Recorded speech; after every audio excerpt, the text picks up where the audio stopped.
All right, Amber, thank you so much for being with me today. I'm so excited to interview you. This is Amber Thibaut, everyone. She is the founder and owner of Coco Moon Hawaii. It's really a beautiful infant and cakey toddler clothing brand that provides beautiful inspiration from Hawaii and her childhood growing up in Hawaii, through fashion, through accessories, through even products for moms. And what I love about Amber is she has grown her business in a way that is incredibly exciting to watch. So when we first started with you, we were doing somewhere around 20 to 25,000 in revenue a month. And this was back in 2020, and you had founded your business back in 2015. So you had it for these 5 years, and you were kind of at that point where a lot of small business owners are, right? Where they are kind of stuck in a way, like kind of stuck. And in 9 short months, we were able to get you to 7 figures in annual sales, which was mind blowing. We had a year's goal for that, and we did it in 9 months. And we didn't spend very much actually on ads, which was just also mind blowing. So I know that you have so many amazing tips to share with everyone, especially because you're the entrepreneur of the year this year in the consumer packaged goods area in Hawaii by, I believe it's the Hawaii Venture Capital Association, right? Yeah. And so, getting those kinds of accolades, you are doing something right, and you have such an amazing brand. So I think you can share a lot of value with everyone in kind of telling us your story of how you got unstuck. How did you get unstuck? How did you go from 6 figures to 7 figures, and kind of what your secrets were? So welcome. One of my first questions for you is, do you think there is some sort of one thing or 2 things you really did that helped you get unstuck from that 20,000 a month or so to 25,000 a month in sales to over 6 figures in sales? I think a lot of it has to do with kind of taking that leap of faith and fully committing to building out our online sales. So prior to 2020, we had built up a pretty solid wholesale side of our business where we were selling to local boutiques and a few select department stores. And I would say probably maybe 70 to 75% of our sales were coming from that wholesale channel. So that was great until COVID hit and we lost almost every single account, at least temporarily. And so I had already really wanted to get our online sales to be a bigger proportion of our sales. And I actually kind of was frustrated because we had a great track record on our wholesale side. I knew customers loved our product, but we just couldn't get traction on our online store. And I wasn't sure really what was going on. And I actually, in retrospect, looking back on it, almost kind of thought it was cool that we didn't really advertise much. It was like, yeah, we're just growing organically, it's wonderful. And then I just had this kind of mindset switch where, if I really wanted to grow the company and have it meet the potential that I thought it could meet, I really had to change that mindset. I had to take risks. I had to take a leap of faith in trying new things. And really, like I said, putting our digital presence and our sales efforts on the digital side at the forefront. It could no longer be in the background, something that I kind of put some effort into here and there or tried things here and there. It had to be a full court press 100% of the time. So I think it really came down to that prioritizing it and being willing to kind of take calculated risks in growing that specific area of the business. Yeah, I agree. And I've commended you so many times on having faith and taking that calculated risk, because you did. You did it even against some advice where it was like, ooh, you took risks where we're like, we don't know if this is going to work, maybe, and even against advice where it's like, this may not work or this could go wrong. And there's something about, and I agree, that mindset shift where you're like, and exactly what you said, calculated risks, and you're willing to try and you're willing to fail. And so I want to ask, of all the risks you've taken, in that last year where you really grew your business, what do you think was the biggest one that paid off? So I think taking the step to fully commit to working with an ad agency was massive. And that was definitely a little scary at first. And it paid off more than I ever would have expected. And it was not only on a revenue side, but just in building a bridge between my knowledge gap from where I was and where I wanted to go, it just was like I opened the floodgates of all of the possibilities that were out there. And I just tried to absorb as much as possible. So I think that was initially a risk that I felt was a risk that proved to be the best risk ever.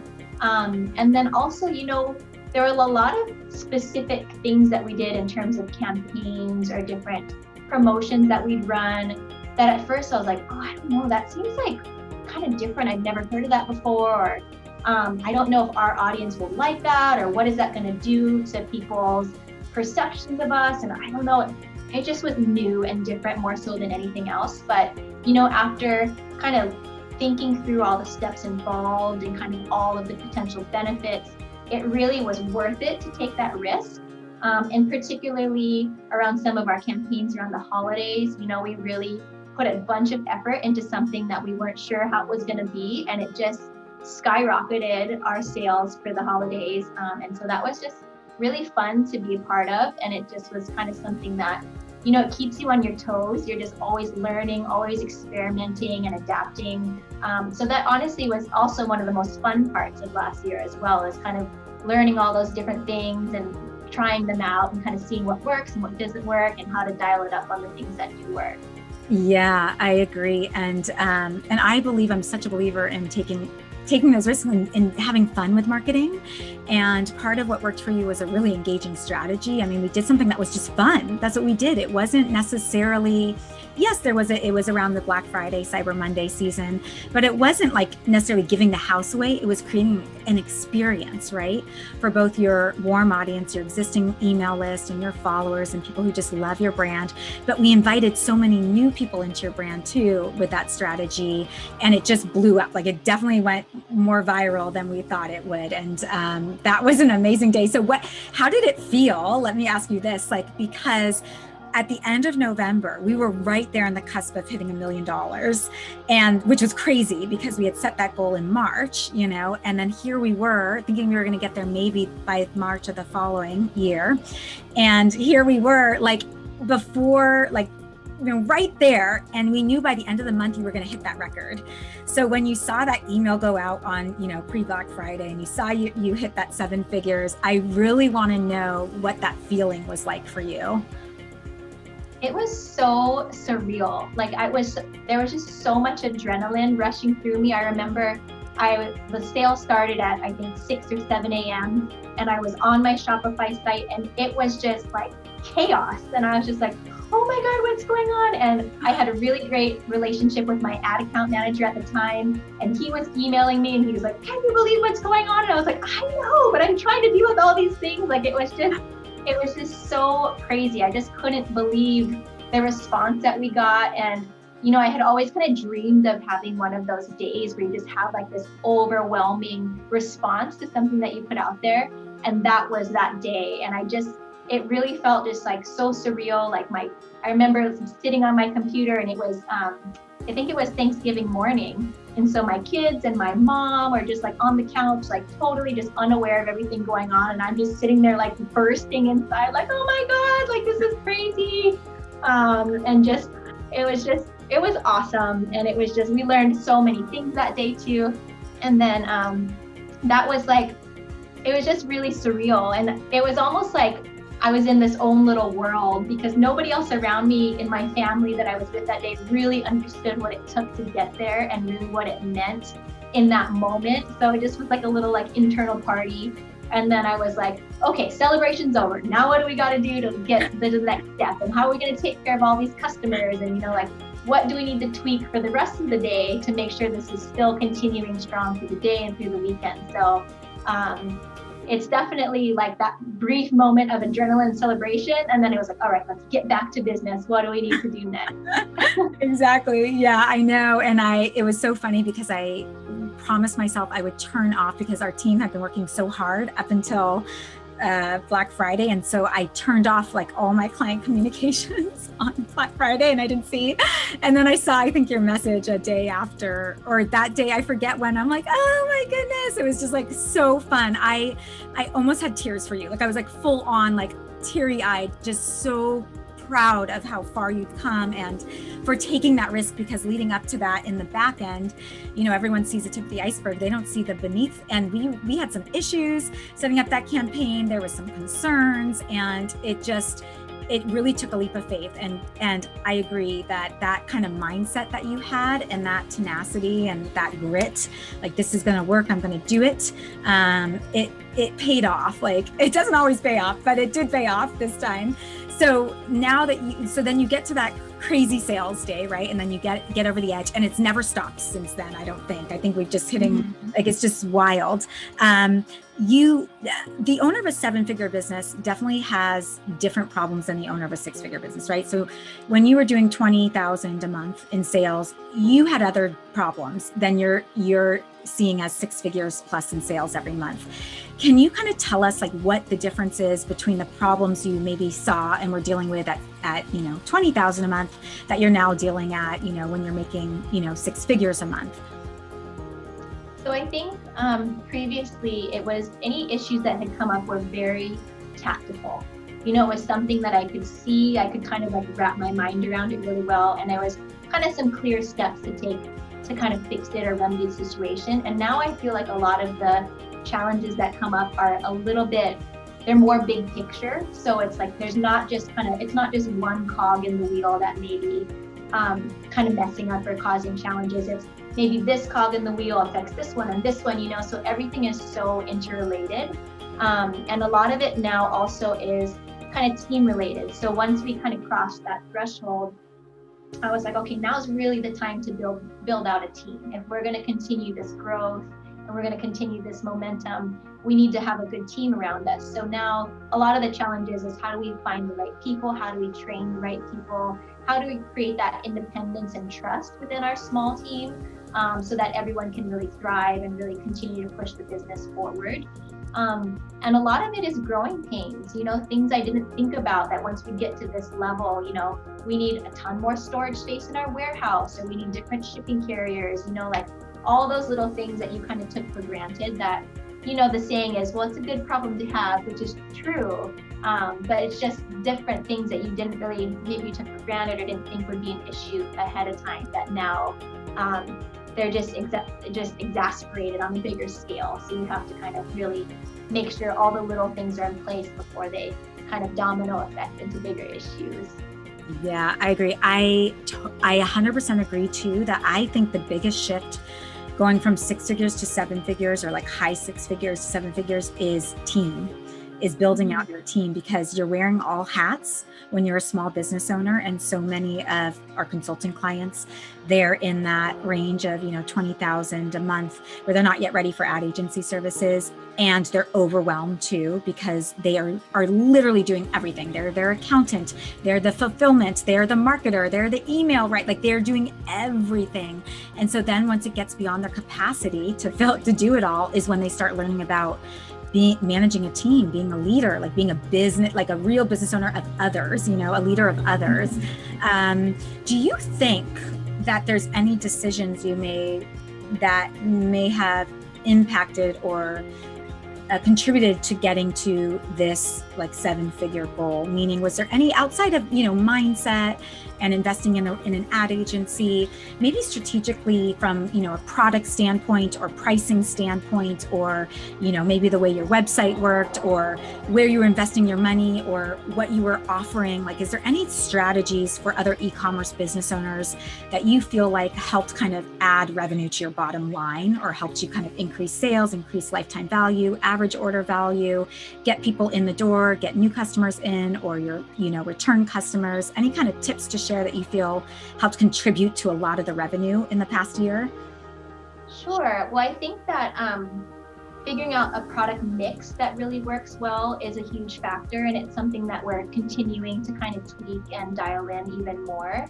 But I think that prior to 2020, our swaddle blankets were always our number one seller, and as a product category. So I'd always mentally kind of prioritize those, and always as we're doing print development or launch planning or inventory planning, those always kind of took the priority. But over the course of 2020, our clothing as a category really rocketed to the front of the list. So that was really important to gauge and be aware of from the beginning, to really make sure that we not just totally shift priority, but just be aware that we need to develop new styles within that category. We need to really focus on what kind of sizes we're offering in that category. How can we build upon that momentum within that category to really continue that growth? And by having that awareness of our product mix has really been helpful in kind of building that out further.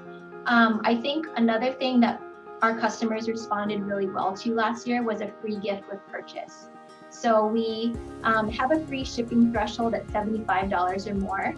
But in order to really kind of get people up to the next notch, $100, $125, we offered various free gifts to try to get people over that threshold. And not only did it help us from a revenue and average order value standpoint, but our customers really appreciated it.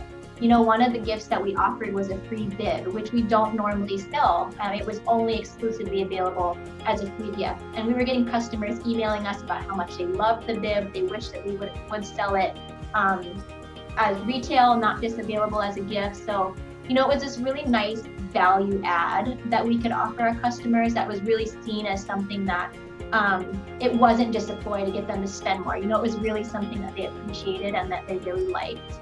The other thing that we did that really resonated with our customers was our surprise offers. So, that was one of those fun offers that we had never tried before, but we offered customers a little bit of a fun mystery gift. They could just choose kind of a product that they wanted, and we would surprise them with whatever print we thought they would like best. And people loved that. It just added a little bit of fun to the day. If they were shopping for a gift, but maybe you weren't exactly sure what to get, it made things easier for them. It was kind of this added convenience as well. So a lot of that kind of all contributed together to kind of build things up. And then outside of kind of the ads and promotions, we really focused a lot on our email as well. So really building out all of our email flows and dialing in our audiences there. I think that really made a big difference too. Yeah, that's such great advice, great tips. I mean, I can't drive in email marketing anymore because it's free. It's free. You're already paying for the software. You don't have to roll the dice with ads, and you're building out a relationship, right? Communication with your customers, where they are in your journey. I could go on and on about email marketing, but I do believe that, yes, that's been a really great strategy. Also doing some other things like kind of being omni-channel, I think has been a big difference for you too, kind of getting on where we wouldn't want a client to be, where they're just doing Facebook ads, where they're just doing Google ads. We're like, okay, let's look at where, and if it makes sense, right? So if you were I always say, if you were a garage salesman, Facebook ads might not be the best place for you. Google ads would probably be the place someone's looking for someone to install a garage or build a garage, right?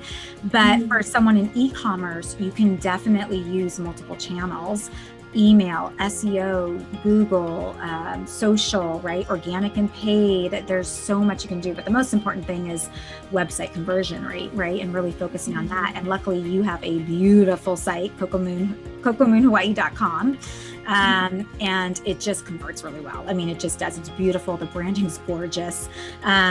So let's kind of rewind back to, before you were a 7-figure business owner and when you were kind of starting out. Do you have, I think we all do as business owners, we learn from our mistakes. I always say let's not even call them mistakes or failures. They're just lessons, right? This is how we become better and better. Usually the most successful people in the world have failed the most.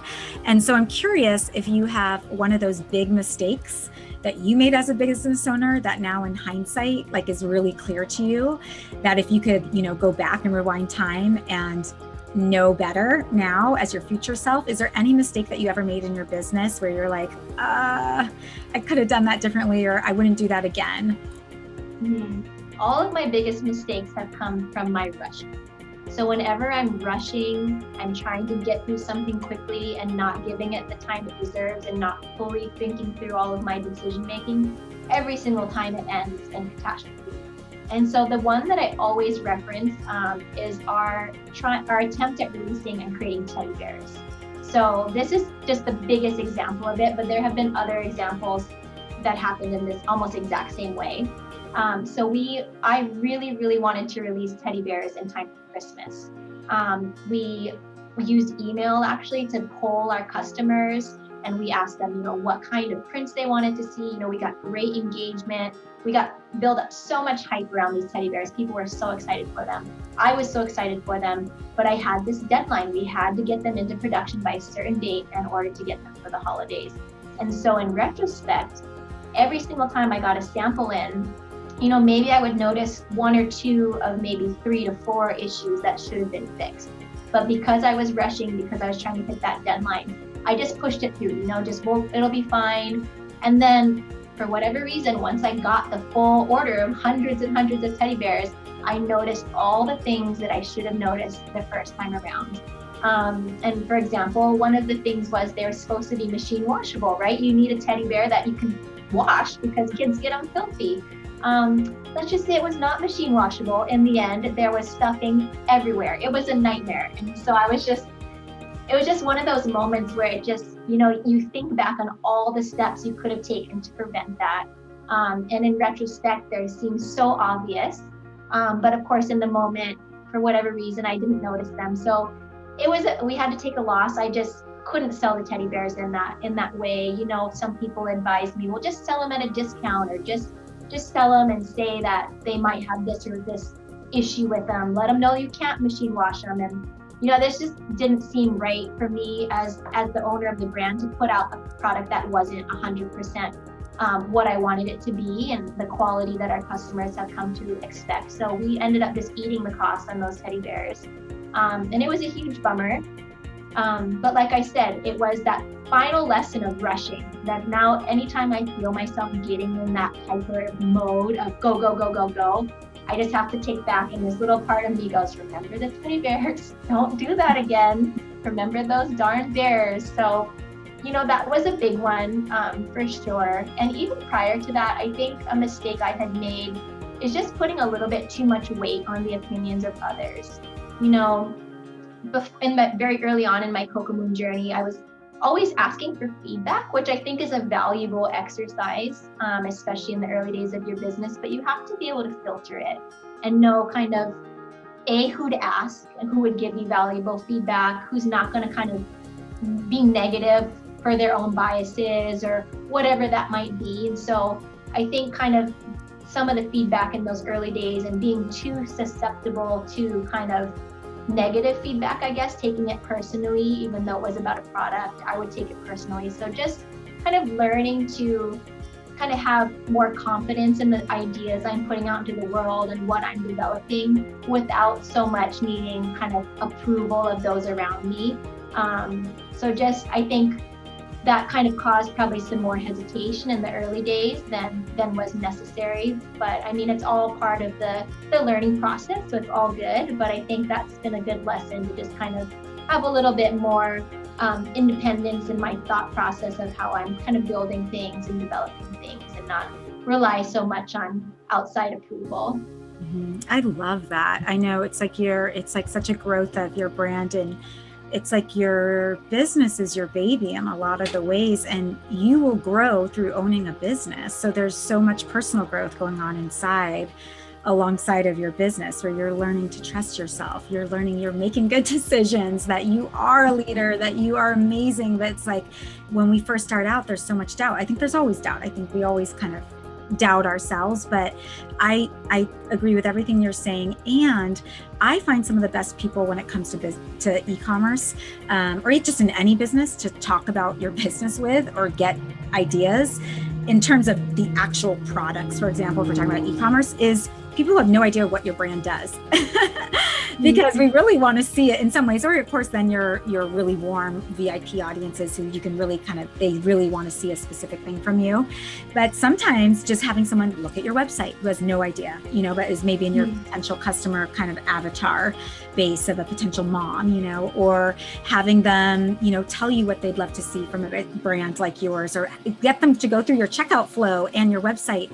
Those are actually the best people to ask advice from, are the people who have no idea of anything about your brand other than maybe they're your ideal customer. That person can give you some really great, in essence, like unbiased kind of opinions or experience if they're, and they do that, like usertesting.com, does that kind of stuff. We can take these people on your website and get some feedback. But I love that advice. So if you were to go back, and it might tie into what you were saying, but if you were to go back 2 to 3 years ago to your, to someone who might be right now where you were 2 to 3 years ago, is there any advice? You said, okay, I've learned my mistakes come from hurrying a lot and maybe not trusting myself, not going with my instinct. Is there any advice you'd give to, let's say, an up and coming fashion brand or e-commerce brand owner or a beauty brand, where you would say, here's something I would really recommend for you? If I could go back 2 or 3 years, I would do this, this, and this quicker, faster, or differently. I would definitely invest in digital ads earlier on in the process. I had really great exposure in those early years with Coco Moon through our sales to wholesale boutiques and department stores and things like that. So that got us a lot of exposure and kind of organic attention. And so anything that kind of came through our website, most likely people had gotten because they picked up a product in person somewhere else. So that was great, and we had a nice little business building, but it was a slow build. It was just based on word of mouth. Things were going on. I had kind of heard about email lists, or I heard about different online strategies, but I hadn't really invested much time or effort into it. And looking back, if I had made these same decisions and these same investments 2 to 3 years ago, I think we would be much further on in our journey right now, which is just part of it. You're looking back. I think also in terms of kind of building a personal brand around Coco Moon would be something I would start with earlier. I typically shy away from the camera. I don't really like to talk too much about the brand. Or myself, my involvement in the brand, I just kind of like it to speak for itself. But, more and more I'm realizing that there's such value there, and it's my own kind of insecurities that have prevented me from doing that. Like, my business brain is like, this makes a big impact in your business. You need to do this. But there's just like kind of that internal kind of insecurity. I'm like, I don't really know if I should be saying this on camera, or, I'm just going to let the pictures speak for themselves. Just let the cute babies have the spotlight, So I think just bit by bit, and you guys have really been pushing me to do that. And I have noticed a difference since we've been doing that, and I still need to do it more. But I think if I was able to do that even earlier on in the process, that would have made a really big difference, especially as a small business. People really want to connect with you. They really want to understand some more of the behind the scenes in your story. So, thinking back 2 to 3 years ago, the things that I was doing, I was trying, if I was sharing that more openly on video, I think it just would have really added even more to our story, and just would have really engaged our community even more, which then would have continued to build all the way up until now. So don't be shy in front of the camera. That would be my tip, and just kind of make those investments in yourself in terms of your personal brand through your e-commerce brand is a big one as well. Yeah, I truly believe people do business with people. And I always reference a restaurant example with this. For me, I don't know about you, Amber, but for me, I can go to a restaurant with the best food in the world, but if the service was horrible, I never want to go back, because it's all about the way someone made me feel. Versus if the service was excellent and the food is not so great, I'll still go back because I love the way they made me feel. And so part of that is with brands, with e-commerce, where sometimes people struggle and say, well, we're a product-based brand. Why? Number one is, why do we do lead generation? I hear that so much, and I'm like, are you kidding me? Like, oh, we don't do lead generation. We just do e-commerce. I'm like, what are you talking about? It doesn't matter what you're offering, it's lead generation. But also it's that, well, we can't have a strong, spokesman or voice or person behind the brand. And so some advice there would be things like, well, if you're super shy, if you don't want to be, I would have someone else speak, right? Like Geico, right? Has the gecko. Or have your customers be the voice of your brand. Create community around your customers. So let their UGC, user generated content, speak for you, and speak for that kind of community where everyone feels connected. But you are so right that consumers are going towards community. They're going towards the way that brands make them feel. They love the authenticity of the brand, which is what I love that you talked about being in integrity, that it's about being in integrity. It's not necessarily about seeing people as dollar signs. It's about being a brand that someone can fall in love with, and so that's why the teddy bears were scrapped, because it wasn't in integrity. And speaking of that too, I want you to talk about just real quick your give back mission, because I find that that's also very much integrity and on brand. And I want you to just talk about it, and then possibly your advice to someone who might be thinking of something that they can do that's, basically, we all love to think that our businesses are driving the world forward and impacting the world in a positive way, which yours is, Coco Moon is. And so suggestions around maybe if someone has a different type of product, what ideas could possibly come to mind to them in a way that they could give back? Sure. So I created our internal giving program called 1% for Hawaii in 2017. And giving back to the community has just always been a passion of mine. Growing up, I participated in a lot of community programs that really made a big positive impact on my life. And so it's always been something that I wanted to contribute back to. And as a company, we're able to contribute more than maybe an individual might. So that was something that was always really important, and I really wanted to weave that into the fabric of the company. So when we first started, we would choose a different nonprofit that we felt was doing powerful work in the community monthly, and we would give 1% of our sales each month to that organization. And that was awesome. But as 2017 finished, 2018, I really wanted to be able to deepen our impact rather than just a little bit here and there with different organizations. So slowly over time, we transitioned to just one recipient. And right now we're donating to Kapiolani Medical Center's neonatal intensive care unit, which is just such a great organization. They're the only full service women and children's hospital within over 2,000 miles just because of Hawaii's isolation. So they even see patients from Guam, outer island patients are medevac there when needed. So they're just a phenomenal organization. And I didn't realize that an institution like that really does rely on community support. So they really do. We are really able to see the impact of our donations. They're buying vital equipment. They're caring for over 1,000 infants each year. So it's really powerful work that they're doing.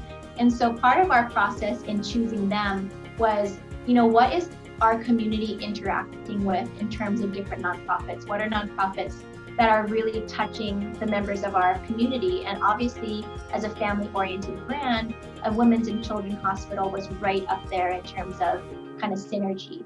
So I think as a brand that might be considering building their own giving program or incorporating a give back into their company, I think something that resonates with your community and resonates with your brand is really important. In the early days of the giving program, we were donating a lot to ocean charities, which was wonderful. But that was really a personal passion of mine. And though a lot of people connected with it, and obviously that work is super important, it wasn't necessarily a super solid synergy on the brand side. So I think kind of finding that balance between your personal passions and then what is good from the brand perspective, and also kind of what your community will respond to, kind of balancing all of those different things can help you find that sweet spot. Mm-hmm. Yeah, I agree. And I do think that brands with a mission behind them, it just shows so much about who you are as a brand and your integrity and where your values and your mission is. And people buy for all sorts of different buying modalities. It's not just, actually I was just on a call earlier today with one of our account managers, and we were talking about an offer, and it was a low price offer for a client. And then she had mentioned, well, I don't know how this other, very popular product will do. If the low price offer isn't working, then why would I think that this higher priced offer would work? And I said, well, wait. Pricing is not the only reason people buy. People buy for a slew of reasons. And one of those definitely can be the way it makes them feel to purchase with your brand and what you're doing. And when you remind them, every X product you buy gives back Y to this organization or this community. So there are other reasons why people purchase. And I know that that's not our reason and intent for giving back, but it does play a factor in having people feel really good about their purchase and where they're putting their money. They want to align their money with companies that share the same values as they do. It's just the way the world is now, which we love. I want to ask kind of like a geeky question and then maybe one or two more questions. One is kind of going back to, because I'm a data geek and I love analytics. I know you've been diving into them with our agency and learning more and more. And I love how inquisitive you are. You are extremely intelligent. And I like that you really want to get into a lot of the data and see things. So even outside of the marketing data, is there any real analytics or data that you're looking at, like from your own end as a business owner, especially an e-commerce business owner, where that's driving decisions? So for example, are you looking at profit margins? Are you looking at new customers coming in? Are you looking at growing your email list? Are you looking at, what are like the biggest kind of analytics you're looking at, now as a 7-figure business owner, because things are different now, that are like, again, making quick decisions in your business. Oh, we should invest there, or we shouldn't, or we're not doing a good job here. We're doing great over here. What are those kinds of data points that you kind of think about daily? So right now, the big one I'm focusing on is building up our average order value.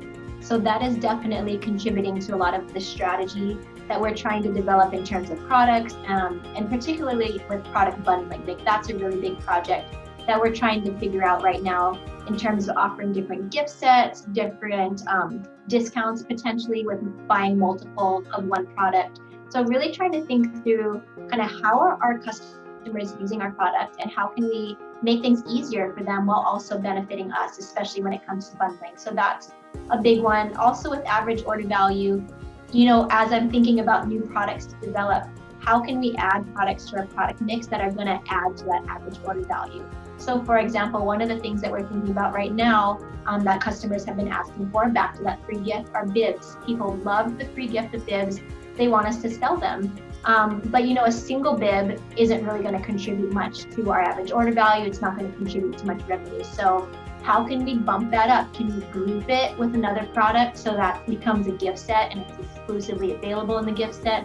Or do we offer bibs as a 3-pack, or maybe a combination of both? So I think understanding how crucial our average order value is across the board. So not only does it give us more revenue, it gives us more room on the fulfillment side. So maybe we have a little bit higher margin there. We can add in a few more fun packaging inserts, or like add to the customer experience elsewhere. Maybe we can up our game on our mailers, make them really beautifully customized. So all of those things, just in focusing in that one specific area, are going to trickle down to other things that we can really do to really kind of up the cool factor of the brand, make it more memorable. Because we're making baby blankets and baby accessories and clothes, but ultimately we're in the memory making business. If you think about it, people are ordering gifts for maybe their best friend or for their daughter, or they're ordering gifts for themselves, and they're painstakingly picking out the most beautiful outfit they can find to bring baby home from the hospital, or what blanket are they going to take those announcement pictures with. They're hugely important in kind of as you're building your memories as a family. So how can we kind of create an overall brand and experience that really adds to those memories? And all of the pieces of their customer experience really contribute to that. So kind of thinking through all of that piece and kind of all of any data that might relate to that. So again, kind of back to the bundle idea, I'm noticing that people are buying these 3 products together. Would it be more convenient for them to offer them together at a slight discount, and then other customers might discover them that way as well? So that's really one area of the business that I'm really taking a look at. And on the data side, I'm pulling a lot of data from Shopify and creating custom reports in Excel to really break down our sales mix. So I'm able to see, like I mentioned earlier, that swaddles were always our number 1 category. Now they're number 2. Quilts is right there behind it, So kind of how can we play those 3 together, and how can we tweak the product mix? What do we need to add in to kind of help create a more cohesive collection, knowing what we now know about the different products and how people are buying them and grouping them and things like that. Yeah, I agree too. Bundling is just huge in bringing up your customer lifetime value, as well as really tuning in your email marketing sequences and remarketing. Also customer journey through pop-ups, right? So as we go through, and you can do your pop-ups through, we use Klaviyo, we love it. And you can do as much segmentation with your pop-ups We have another tool that we use as well for you, Privy, that's also doing a lot of this lead generation. But you can use those pop-ups to really customize your customer lifetime journey and cross-sell, upsell, bundle together, and think about what's the next natural choice in this experience that this customer is trying to have. So it makes a lot, like exactly what you were saying. If I am to give them, they buy a bikini bottom, I can upsell a bikini top if I'm selling them separate. That's a very natural choice for them, right? Or upselling like you said, bundling things together, and then on certain items, adding the upsell or whatever that looks like, very complementary items by putting it in front of them versus making them search your site for it. So almost like kind of opening the door to the opportunity. Yes, I love that. In terms of growing your business, do you have any favorite resources that have really helped you in the last couple of years? Any, podcasts or blogs or books that you just love, whether they're on mindset or e-commerce or marketing or data or just running a business? Is there anything that you kind of listen to regularly or a book you just absolutely love that helped you out that you could share? Sure. So I'm always listening to podcasts. So if I'm ever in the car without the kids, I've got some kind of podcast on. It's usually business related. I love the Boss Babe podcast. I listen to Gary Vee all the time. Smart Marketer podcast with Ezra Firestone and Molly Pittman is a new favorite of mine. I listen to that quite a bit. But on the book side, I've always been a huge fan of Jim Collins. And so he's written a lot about public companies, but he breaks it down in a very tangible, applicable way for businesses of all size. So probably his most well-known book, or the book that I connected with most, is called Good to Great. And it really talks about how companies that may have started off quote unquote good really made the leap to be great, long-lasting companies. And he talks about how important vision is, and he calls it a BHAG, a big, hairy, audacious goal, and how important it is to have those goals vocalized and established for your company. So I've learned a lot from that. I'm actually implementing a lot of that vision structure and that goal structure in our business now, and sharing it with our team, which is really powerful because a lot of our goals have always been in my head. And so now that we are growing the team, vocalizing them and kind of giving them a life of their own and having people energized to help us tackle those goals has been pretty awesome, and like a totally new phase of the business that's really exciting. And I first read that book probably 10 years ago, and it's just always stuck with me. And now I've read a lot of his other books. He's got another great one that I'm reading now called Beyond Entrepreneurship, which just has so many good practical lessons as well. So I'm a total Jim Collins fan. I think he's got 5 or 6 books that are all great. Yeah, those are great tips. I always love hearing what people are really into. Okay, all really great tips. So one final kind of fun question is, you have these amazing goals for 2020, and of course you nailed them because you're Amber. So do you want to share with us one of your goals for 2021? Well, my goal this year is to double our sales from last year. So it is a big goal. Whenever I look at my spreadsheet of what it will take to get there, I'm like, oh my God, what am I thinking setting this goal? But we're charging ahead. I'm really excited to try to get there. And it's really a new challenge because all of the things that we did last year were wonderful, but we need to do that and more. We need to try new things. We need to explore new channels. We need to get kind of back to our grassroots, kind of tactical at marketing efforts. How can we be really scrappy still? How can we squeeze the juice out of as much things as possible to get us over that next goal line?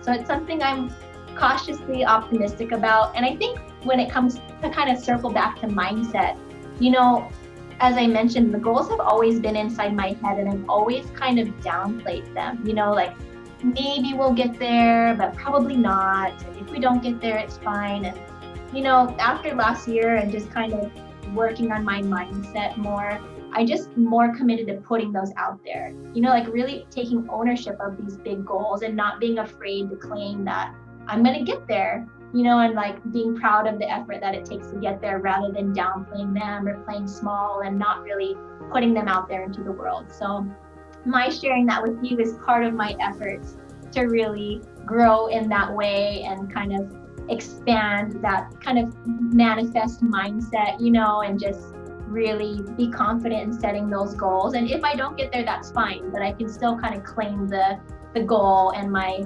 motivations to get there and the hard work it'll take to get there. So it's something that is very exciting and challenging all at the same time. I have no doubt you will meet any goal you set for yourself. I have no doubt at all. And you know what? People don't share those goals. I love that you said that, because people don't share because they're scared to fail. So they don't want the world to know their goal, because what if they fail? But there's so many beautiful lessons in quote unquote failure.